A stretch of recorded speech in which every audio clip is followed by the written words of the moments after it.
The whip cracked against Mira's back, and she bit down on her lip hard enough to draw blood. She would not scream. She would not give Mistress Varda the satisfaction. Foolish girl. Another crack, another line of fire across her shoulders. How many times must I teach you this lesson? Mira's knees buckled, but she forced herself to stay upright. The courtyard was full of servants, all of them watching, all of them silent. No one would help her. No one ever did. She had known the consequences when she slipped bread to the kitchen boy, the one who had been denied meals for 3 days as punishment for breaking a dish. She had known what would happen when Mistress Varda discovered the missing food. But the boy was 8 years old, and his ribs showed through his skin, and Mira couldn't watch a child starve. So here she was, paying the price she always paid. You think your kindness makes you special? Mistress Varda circled in front of her, the whip coiled in her gnarled hand. The head housekeeper of Thornhold Castle had ruled the servant quarters for 30 years, and she despised nothing more than compassion. It was weakness, she said. Softness. A flaw to be beaten out of those foolish enough to possess it. You think anyone cares that you help the weak? No, mistress. Mira kept her eyes on the ground. I don't think anyone cares. Then why do you keep doing it? Because someone has to. Because I can't be cruel, even when cruelty would be easier. Because the day I stop helping others is the day I become like you. She didn't say any of that. She had learned long ago that words only made things worse. 10 more lashes, Mistress Varda announced to the watching crowd. Let this be a reminder to all of you. Charity is theft, kindness is disobedience, and disobedience is something I will not tolerate in my household. The voice came from behind them, deep and cold, and laced with an authority that made even Mistress Varda freeze mid-swing. Mira didn't turn, couldn't. The pain in her back had stolen her ability to move, but she heard the gasps from the other servants, heard the rustle of fabric as people dropped into hasty bows and curtsies. Your Majesty. Mistress Varda's voice had gone thin, reedy. I didn't realize you had returned from the Northern Territories. If you had known, would you have waited until I was gone again to beat your servants bloody? Footsteps approached, heavy, deliberate. Mira stared at the cobblestones beneath her feet and tried to make herself invisible. A pair of boots entered her field of vision. Black leather, finely made, spattered with mud from travel. They stopped directly in front of her. Look at me. The command was quiet but absolute. Mira raised her head. The Lycan king stood before her. She had seen him from a distance, of course. Every servant in Thornhold had. King Damon was impossible to miss, with his towering height and broad shoulders, and the kind of face that artists carved into statues.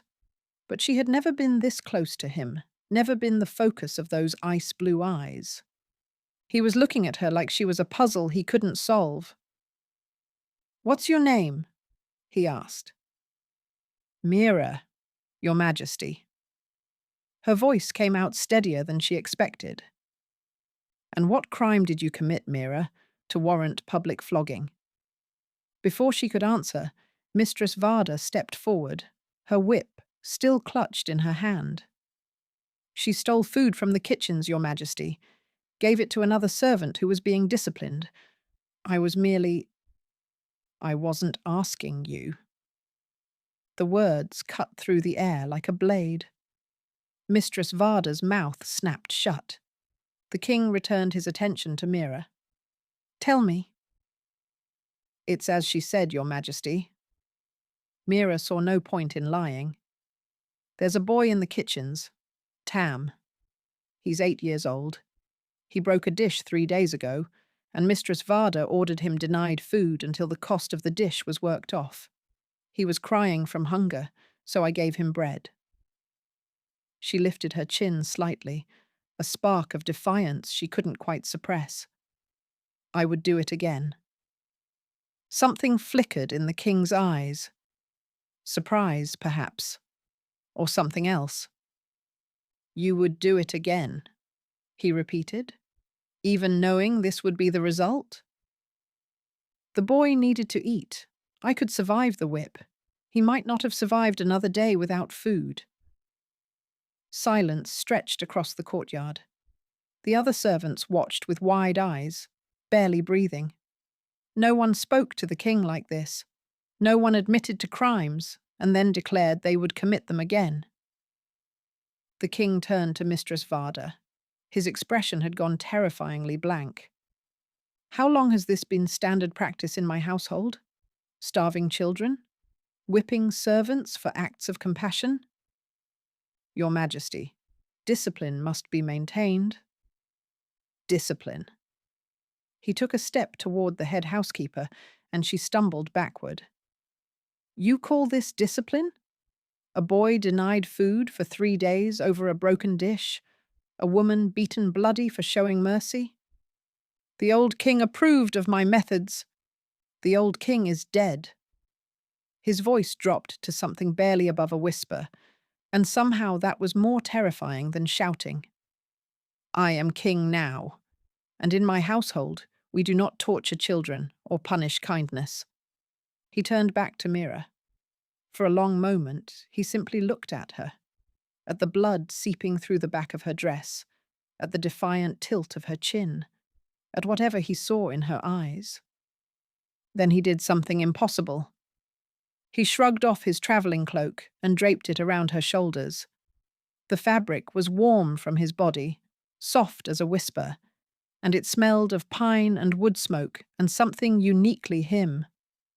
Your Majesty, Mistress Varda's voice pitched high with outrage. You cannot simply— She is a servant. She is under my protection. The king's voice rang out across the courtyard, loud enough for everyone to hear. Any punishment you intended for her, you may deliver to me instead. Mira's breath caught. She stared at him, uncomprehending. Your Majesty? Even Mistress Varda seemed confused. You heard me. He extended his arms, wrists up, as if offering himself for binding. She helped a starving child. If that is a crime worthy of the whip, then I am equally guilty. I would have done the same.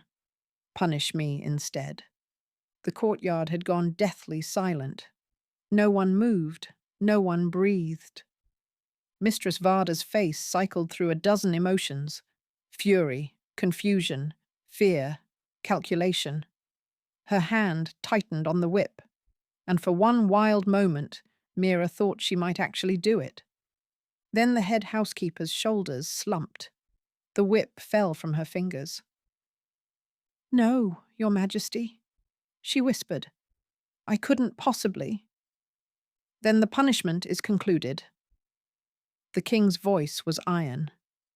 Mira is relieved of her duties in the servant quarters. She will be moved to private chambers in the East Wing and given time to heal. And you— His gaze fixed on Mistress Varda with cold contempt. You are dismissed from your position, effective immediately. Your Majesty, you may collect your things and leave by nightfall. If I hear that you have found employment in any household in my kingdom and continued these practices, I will have you arrested. He paused. Do we understand each other? Mistress Varda's face had gone grey. She nodded once, jerkily, and fled the courtyard without another word. The king turned back to Mira. His expression softened, just slightly. Can you walk? I think so, Your Majesty. Damon? He offered his arm, steady and patient. My name is Damon, and I'm going to take you somewhere safe now. Will you let me? Mira stared at his arm, at the cloak wrapped around her shoulders, at this impossible king who had stopped her punishment and offered to take her place, and was now looking at her like she mattered. She didn't understand any of it, didn't know why he would do this for a servant, a nobody, a girl whose only crime was refusing to let a child starve. But her back was on fire, and her legs were shaking, and he was the first person in years who had looked at her with something other than contempt or indifference. She took his arm. "Thank you," she whispered. I don't understand why you—" "Later." His voice was gentle. "We'll talk about everything later. For now, just let me help you." He led her out of the courtyard, away from the staring servants, away from the blood-stained cobblestones where she had expected to suffer. And Mira, who had spent her entire life helping others without expecting anything in return, discovered what it felt like to be helped herself. She didn't know what to do with the feeling, but wrapped in the king's cloak, leaning on his steady arm, she thought she might like to find out. The chambers in the east wing were larger than any space Mira had ever occupied. She stood in the center of the room, afraid to touch anything. A massive bed dominated one wall, draped in fabric softer than anything she had ever seen. Windows stretched from floor to ceiling, flooding the space with afternoon light. A fire crackled in the hearth, warming air that smelled of lavender and clean linen. This was not a servant's room. This was the kind of chamber reserved for visiting nobility, for dignitaries, for people who mattered. "There must be some mistake," she said. King Damon stood in the doorway, watching her with an expression she couldn't read. "There's no mistake. But I'm just a servant. I scrub floors and wash dishes and—" She gestured helplessly at the elegant furnishings. "I don't belong here." "You belong wherever I say you belong." His voice was firm, but not unkind. "And right now, you belong somewhere safe, where you can heal without fear of being punished for it." A healer arrived before Mira could argue further, a gentle-faced woman named Sarah, who clucked her tongue at the wounds on Mira's back and immediately set to work cleaning and bandaging them. The king excused himself while she was treated, granting her privacy, and Mira found herself oddly disappointed by his absence. When Sarah finished, she left behind a collection of salves and strict instructions for rest. A maid appeared with fresh clothes, a simple but well-made dress in soft blue wool, nothing like the rough servant's garb Mira was accustomed to. Food arrived next: soup, bread, roasted vegetables, a slice of honey cake. More food than Mira usually ate in 3 days.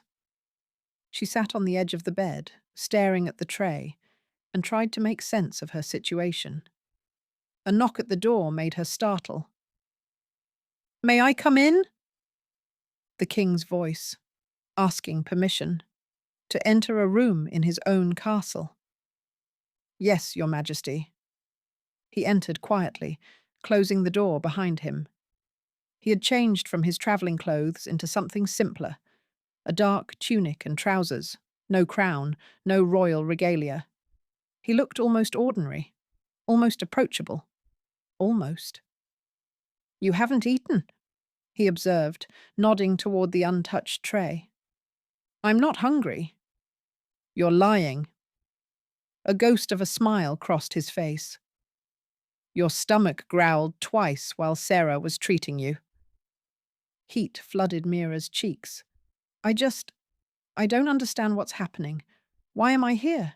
Why are you doing this?" "Which answer would you like first?" "Any of them. All of them." She wrapped her arms around herself, wishing she still had his cloak. "I've been a servant in this castle for 6 years. I've seen you from a distance maybe a dozen times. You've never noticed me before. And now, suddenly you're—" She made a frustrated gesture. You stopped my punishment. You gave me your cloak. You put me in a noble's chamber and dismissed the head housekeeper, and I don't understand why. Damon was quiet for a moment. Then he crossed the room and sat in a chair near the fireplace, putting distance between them, giving her space. I noticed you, he said. More than you know. What? 6 months ago, during the winter sickness. Do you remember? She did. Half the castle had fallen ill, including many of the servants. Mira had worked double shifts for weeks, tending to the sick, bringing water and broth to those too weak to leave their beds. I saw you, Damon continued. I was walking the servants' quarters to assess the damage, and I saw you sitting with an old woman, one of the laundresses, I think. She was dying. Everyone knew it. But you sat with her anyway, holding her hand, talking to her. You stayed with her all night, even though you were exhausted, even though there was nothing you could do. Mira's throat tightened. She remembered that night.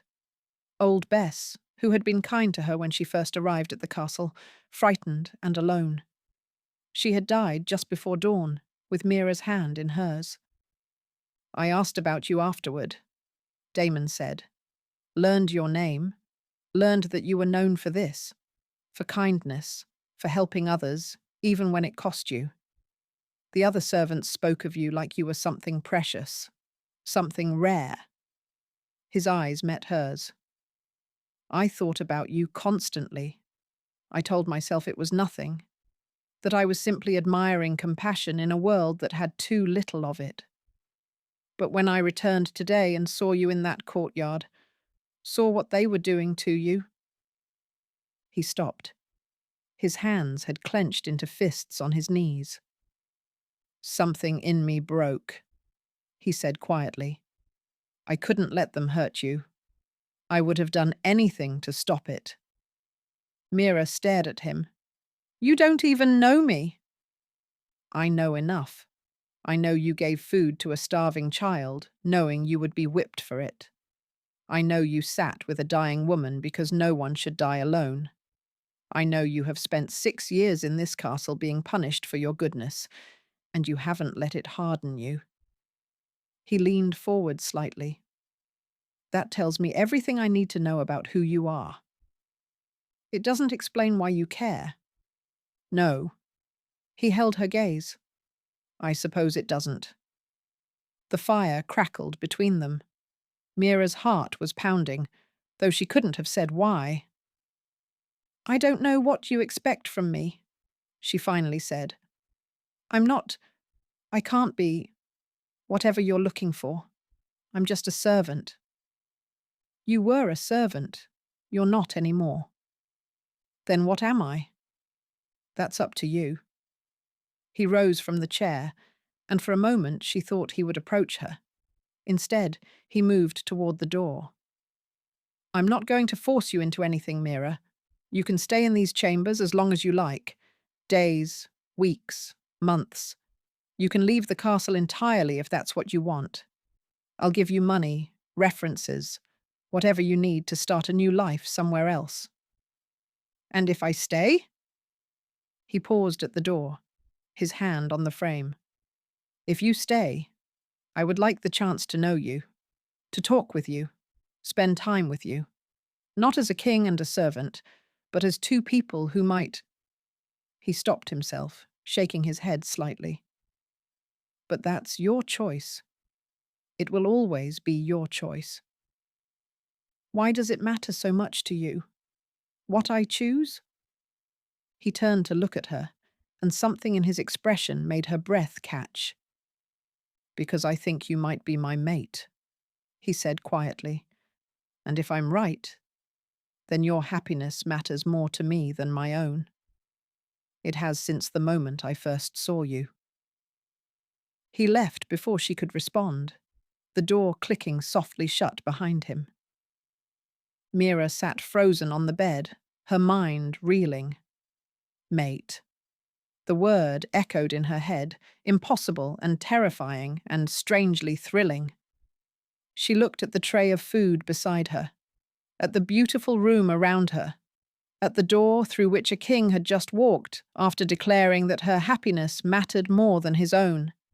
It had to be a trick, a game. Something too good to be true always was. But her wolf, silent for so many years, beaten down by hardship and cruelty, stirred in her chest for the first time in memory. And despite every instinct telling her to run, Mira reached for the bread and began to eat. Maybe, just maybe, she would stay long enough to find out if a king could be trusted. Maybe she would stay long enough to find out if she could trust herself, to believe him. A week passed. Then 2. Mira's wounds healed, the angry red welts fading to pink scars that would eventually disappear entirely. She ate 3 meals a day, slept in a soft bed, and slowly began to believe that no one was coming to drag her back to the servant quarters. And every evening, without fail, King Damon came to visit. He never pushed, never demanded. He simply sat in the chair by the fireplace and talked with her. About books, about the kingdom, about nothing in particular. He asked questions about her life, her interests, her dreams, and he listened to her answers as if they were the most important things in the world. She learned things about him too, that he had been king for only 3 years, since his father's death, that he hated the politics of court and preferred riding through the countryside alone, that he had a sweet tooth he tried to hide, and a dry sense of humour that surprised her. He was not at all what she had expected a king to be. It was on the 15th night that everything changed. Mira woke in darkness, her heart racing, the echo of screams still ringing in her ears. Not her screams, her mother's. The nightmare had dragged her back to a memory she had buried deep. The night the raiders came to her village. The night her mother had pushed her into a hidden cellar and told her not to come out no matter what she heard. She had been 7 years old. She had obeyed. By the time the screaming stopped and she crawled out of hiding, everyone she loved was dead.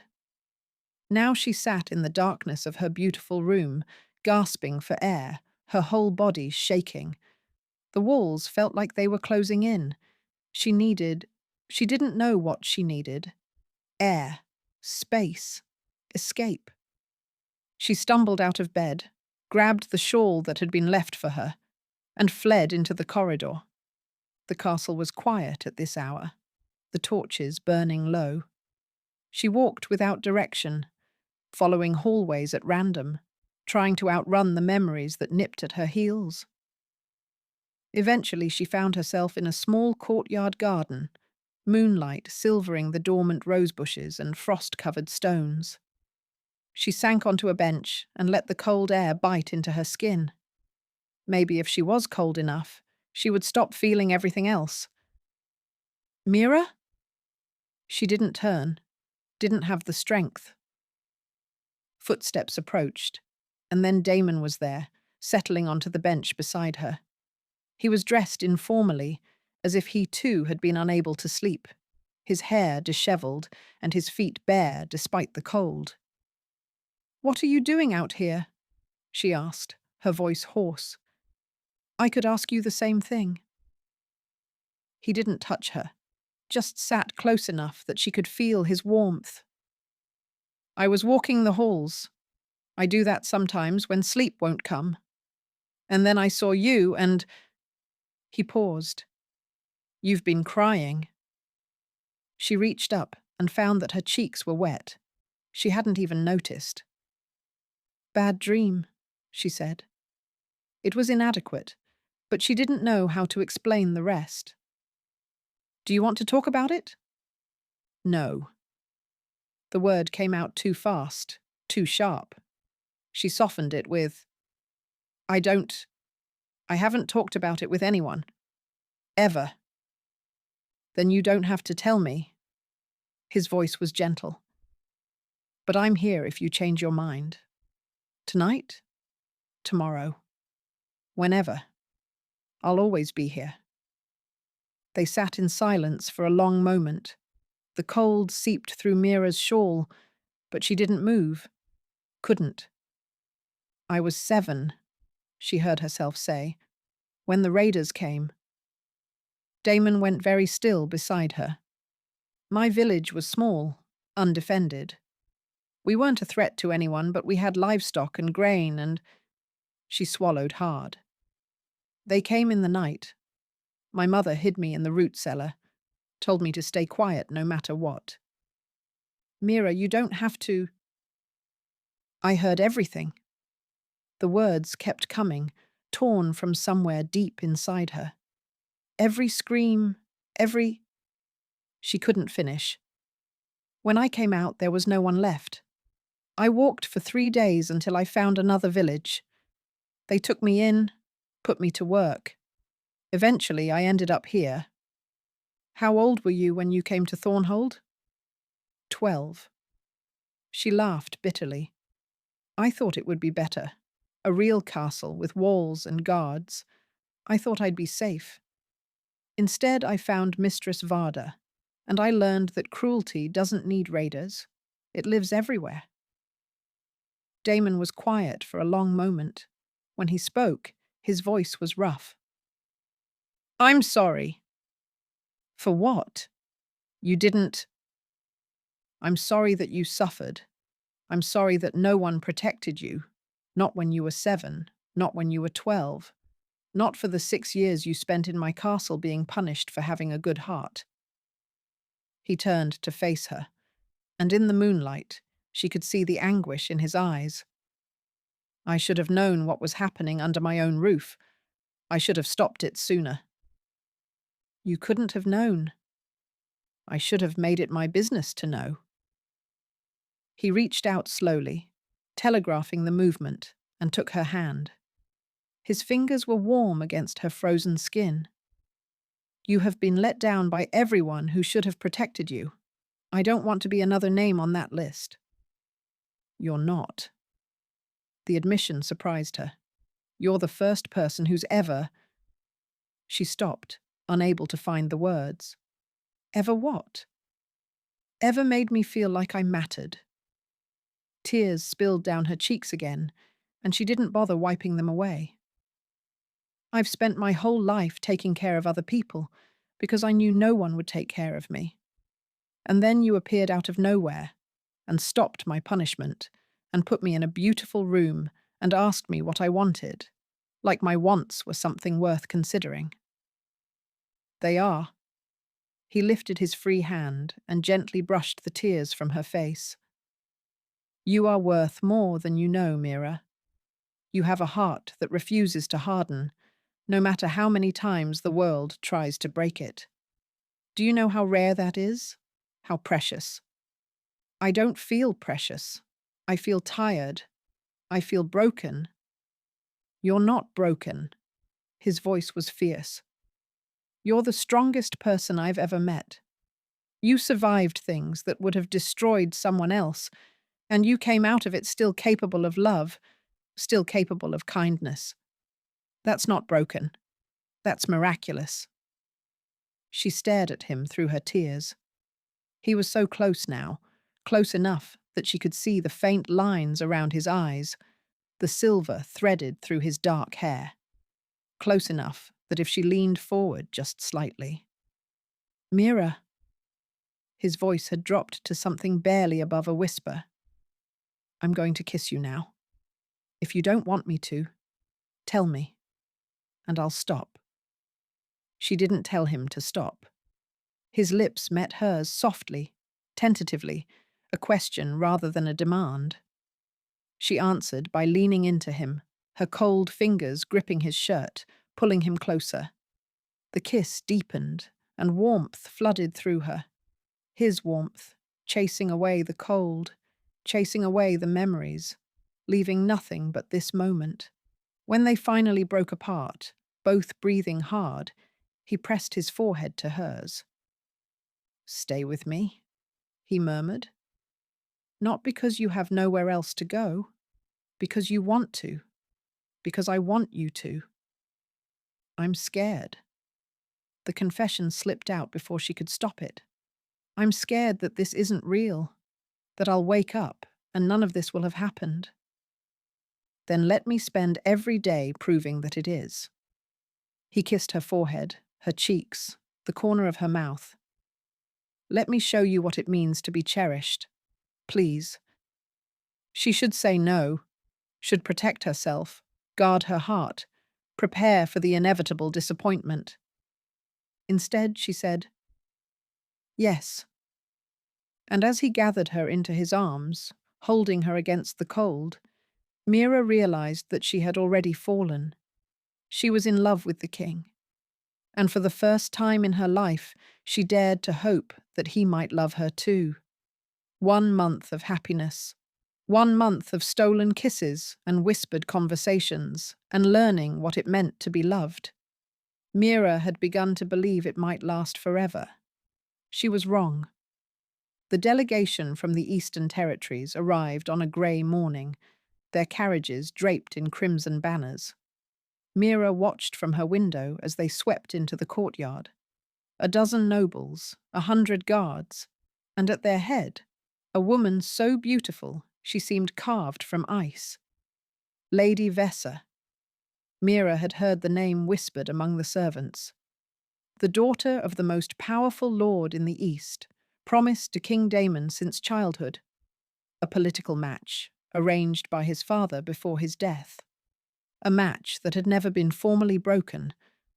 Mira told herself it didn't matter. Damon had chosen her. He had kissed her, held her, called her precious.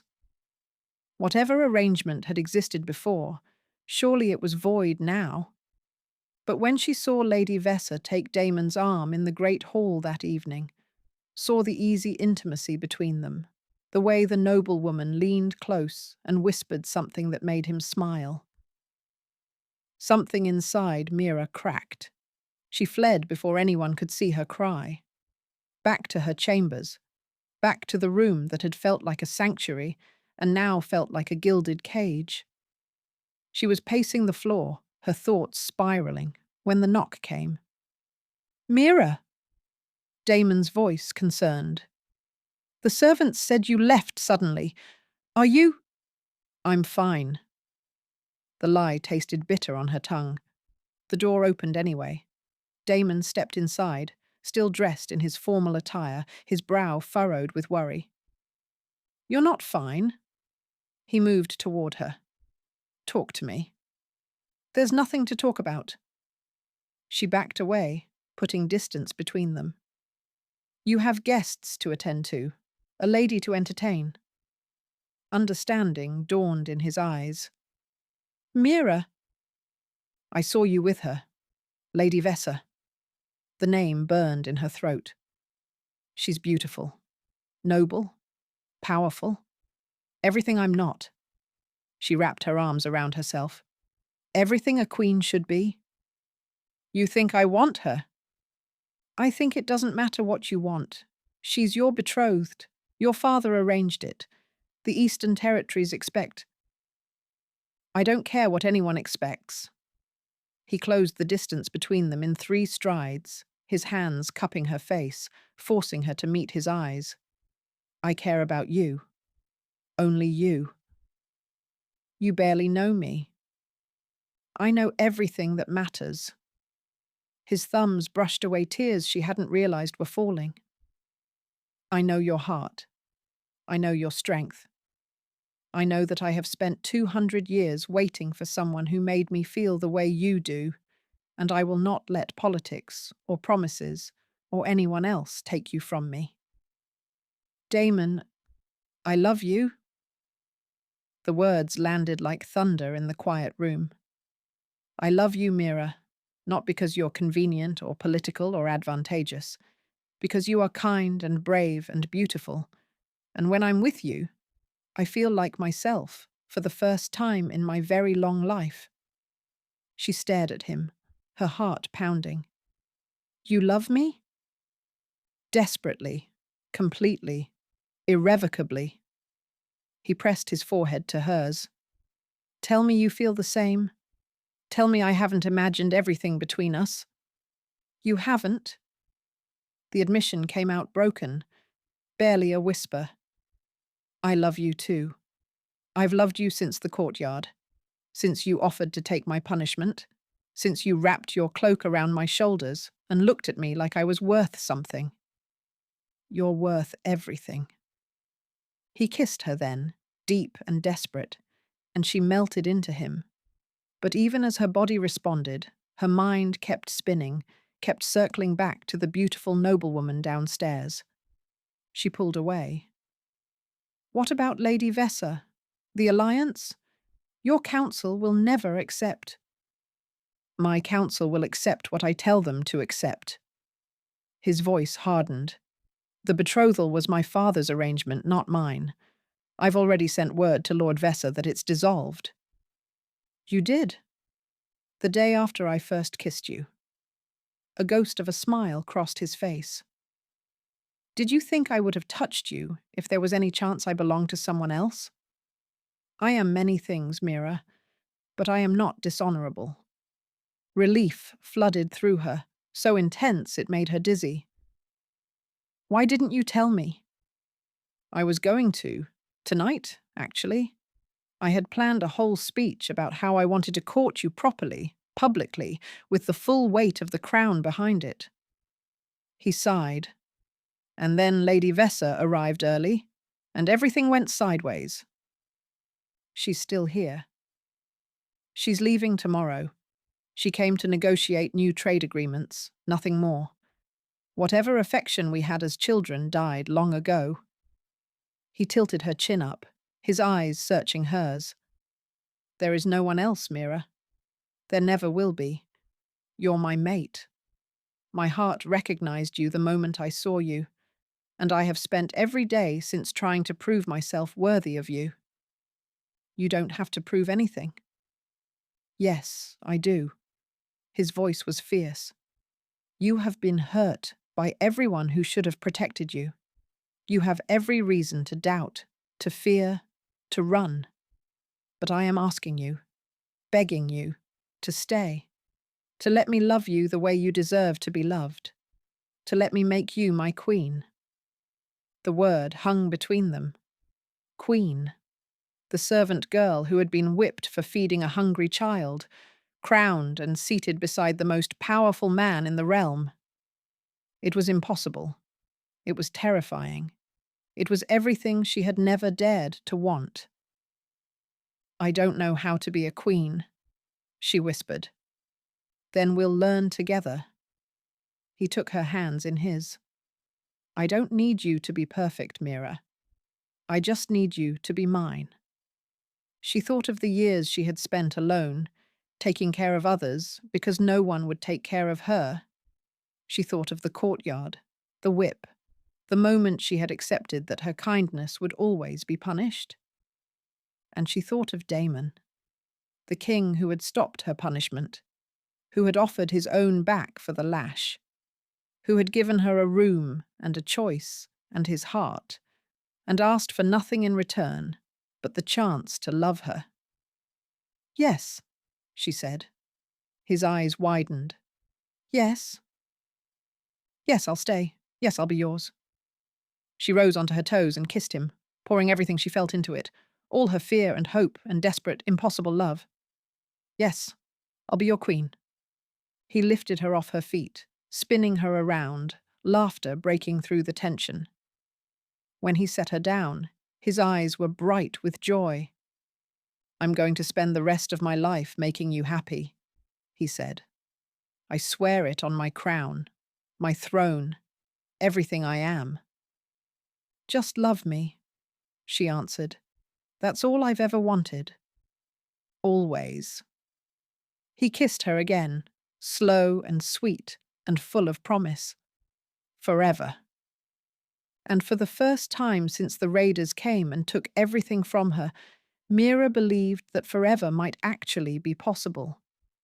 The great hall of Thornhold Castle had never looked more beautiful. Garlands of white flowers hung from every pillar, their petals catching the light of 1,000 candles. The scent of roses and honeysuckle filled the air, and at the end of the aisle, beneath an arch of woven silver branches, stood the Lycan king in ceremonial black, a crown of white gold gleaming on his dark hair, waiting for her. Mira paused at the entrance, her hand trembling on the arm of Tam, the kitchen boy whose hunger had started everything. He was cleaned up now, dressed in fine clothes, his cheeks round and healthy from months of proper meals. When she had asked him to escort her down the aisle, he had burst into tears. "You saved me," he had said. "You're the reason I'm still alive." "And now you're going to walk me to my future," she had answered. "I think that makes us even." The music swelled, and they began to walk. Every eye in the hall was fixed on her. Nobles from across the kingdom had gathered to witness this moment. The servant girl who had captured the king's heart elevated from the kitchens to the throne.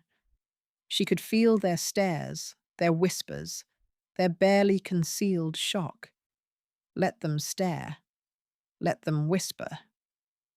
She had earned this. The gown she wore was simple but exquisite. Cream silk that flowed like water, embroidered with tiny silver stars. A delicate tiara sat atop her dark hair, a gift from Damon that had made her cry when he presented it. "It belonged to my mother," he had said. "She would have loved you." Now, as Mira walked toward him, she saw the same emotion in his eyes that she felt in her heart. Wonder, joy, disbelief that this was real. Tam delivered her to the altar and stepped back, his small face beaming with pride. Damon took her hands in his, and the rest of the world fell away. "You're breathtaking," he murmured. "You're not so bad yourself." He laughed softly, and some of the tension in the hall eased. This was not a cold political union. This was love, visible and undeniable. The ceremony was ancient, filled with words of binding and belonging. They exchanged vows that spoke of partnership, of protection, of souls intertwined. When the officiant asked if Mira came to this union freely, her voice rang clear through the hall. "I do. I choose this. I choose him." The marking came next. Damon tilted her head gently, his lips brushing her ear. "Are you ready?" "I've been ready since you wrapped your cloak around my shoulders." His bite was sharp and sweet, a flash of pain that bloomed into warmth. The mate bond snapped into place, and suddenly she could feel him, his love, his devotion, his fierce protective instinct, all of it flowing into her like sunlight through glass. She marked him in return, claiming him as hers, and felt his emotions flood through the bond. Joy so intense it made her gasp. Relief, as if he had been holding his breath for centuries. And underneath it all, a love so deep and vast, she could have drowned in it. When they pulled apart, both of them were crying. "My queen," he said, his voice rough with emotion. "My king," she answered. The crowd erupted into cheers, but Mira barely heard them. She was too busy kissing her husband, her mate, the man who had seen her at her lowest and lifted her up anyway. The feast that followed was magnificent. Music and dancing, wine and laughter, joy spilling through the great hall like golden light. Mira sat beside Damon at the high table, her hand intertwined with his, marveling at how far she had come. 2 months ago, she had been whipped in this very courtyard. Today, she wore a crown. It was near midnight when the disturbance began. A commotion at the doors drew everyone's attention. Guards were escorting someone into the hall. A woman, struggling against their grip, her fine clothes torn and muddy. Mistress Varda. Mira's blood went cold, then hot. She rose slowly, and the hall fell silent. Your Majesty. Varda's voice was ragged, desperate. She fell to her knees before the high table. Your Majesty, please. I've come to beg for mercy. Mercy? Mira's voice was calm, but her heart pounded. You, who showed no mercy to anyone in your care. I was wrong. I see that now. I've been living on the streets, begging for scraps. No one will employ me. No one will even speak to me. Varda's face crumpled. I'm ruined. Completely ruined. Yes. Mira descended from the dais, each step measured. You are. Please, Your Majesty. You were always kind. You helped everyone who needed it. Surely you can find it in your heart to… To what? Forgive you? Mira stopped in front of the woman who had made her life a misery for 6 years. You beat me for feeding a hungry child. You starved servants for minor infractions. You took pleasure in cruelty and called it discipline. I was following the old king's wishes. You were following your own twisted nature. Mira's voice hardened. The old king never ordered you to beat kindness out of children. That was your choice.